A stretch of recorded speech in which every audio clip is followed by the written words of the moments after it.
Slopes and equations of lines is just review from last year in algebra. So I know that you've seen this before, but I want to make sure that you watch the entire video so that you have a really strong foundation of slopes and their lines on a coordinate plane. Okay, the slope of a line is the ratio of your y's, your change in y's, over the change in your x's. So it's the ratio of your y's to your x's.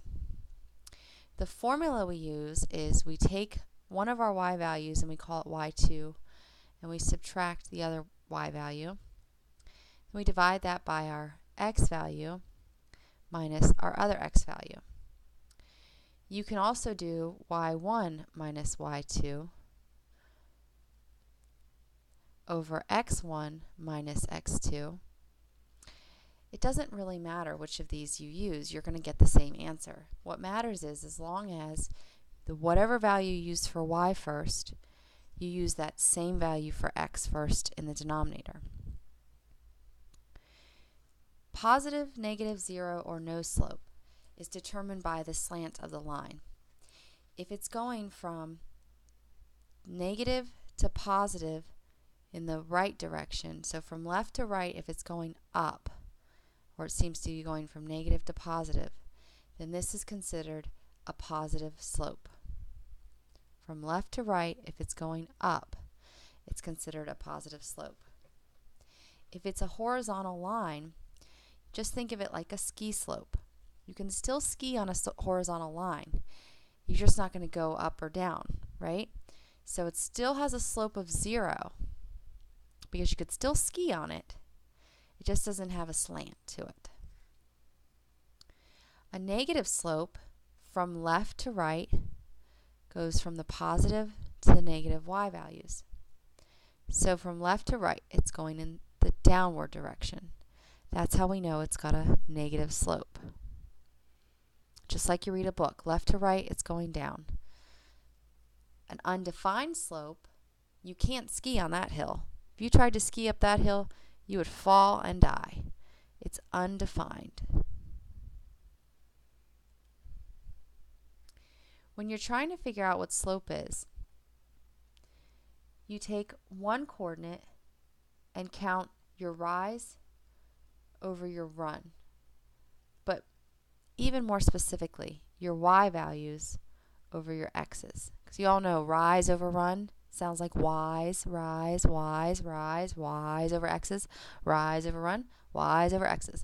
So we figure out what our y values are and then our x values. Divide that by our x values. All right, number one, we're going to look at A. Well, our rise is just up 1, 2, and our run, or our x value, we do nothing, so 0.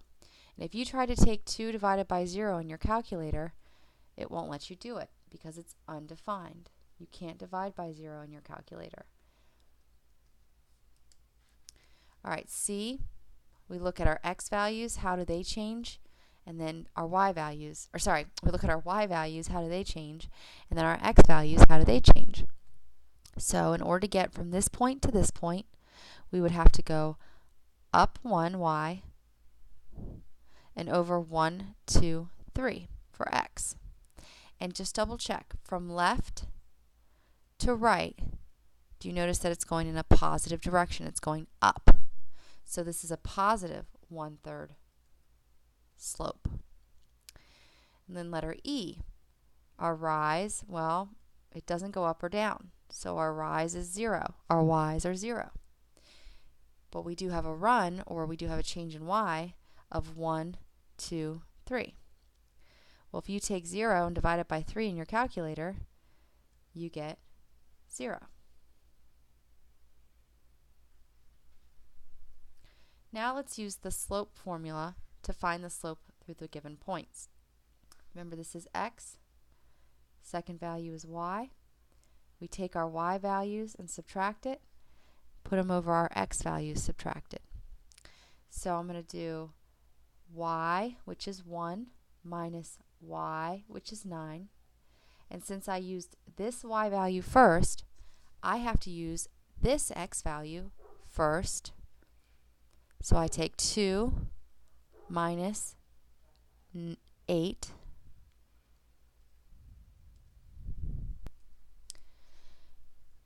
Then I figure out what it equals. 1 minus 9 is a negative 8 over 2 minus 8. 2 minus 8 is a negative 6.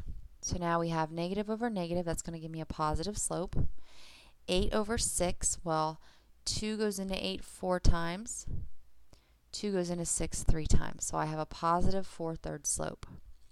All right, using the slope formula, I'd like you to pause the video and try number 5. When you unpause the video, make sure you get the same answer that I do. Okay, and your final answer for that slope should be 2/7.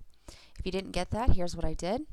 I took my y values, negative 8, minus my other y value, a negative 6, over my x's, 7 minus x value 14. That negative 8 minus a negative 6 became a negative 8 plus 6, and 7 minus 14 is a negative 7. Negative 8 plus 6 is negative 2 over negative 7, and negative over negative gave me my positive 2/7. When we're looking at slope, it can be also determined from the equation of a line. And remember this, y equals mx plus b, where m is the value that tells us our slope, and b is our y-intercept. Our y-intercept is, remember this is your x and your y coordinates. Your y-intercept is where does the line cross the y-axis. So if we're given that y equals 4/3 x, the value in front of my x is my slope. So my slope is 4/3, and then I have minus 1.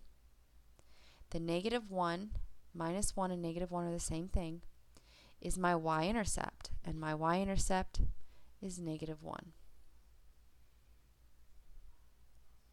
Now, sometimes they're not going to give it to you as y equals mx plus b. You have to figure out what that equation is by the given equation. So we're going to manipulate this equation using our properties of algebra to get y equals. So the first thing I'm going to do is subtract 4x from both sides of my equation. So I'm going to get negative 2y equals 6 minus 4x. Then I'm going to divide everything in my equation by a negative 2. That's going to give me my y value by itself.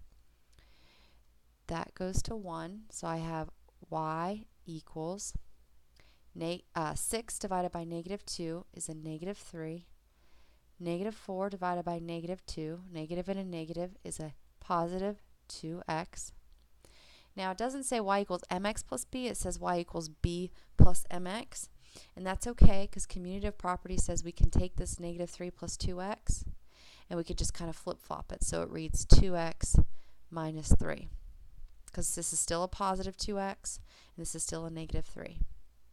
So my slope is my number in front of my x value, 2, and my y-intercept, or where it crosses the y-axis, is negative 3. All right, now you try number 8.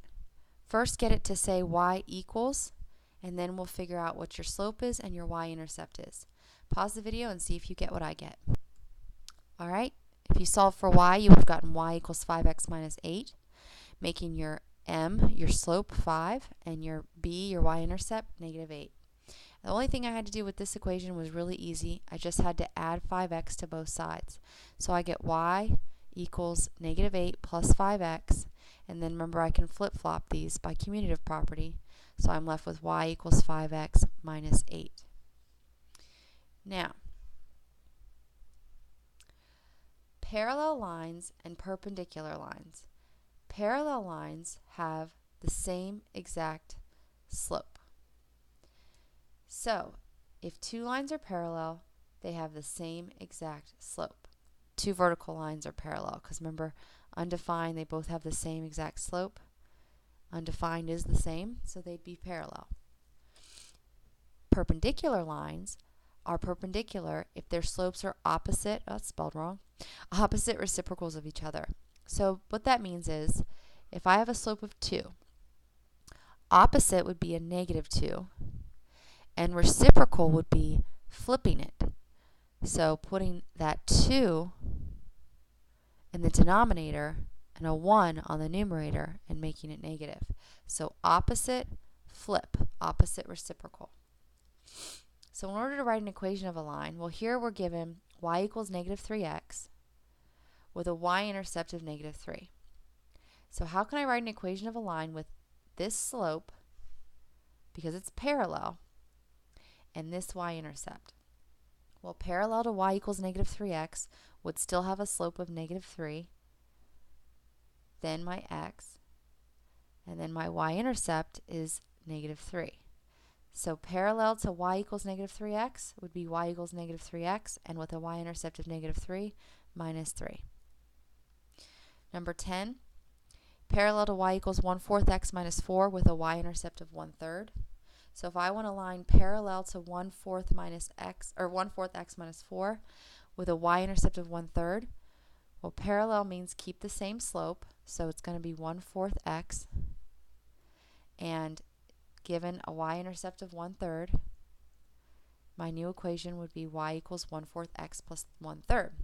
So this line is parallel to the given line.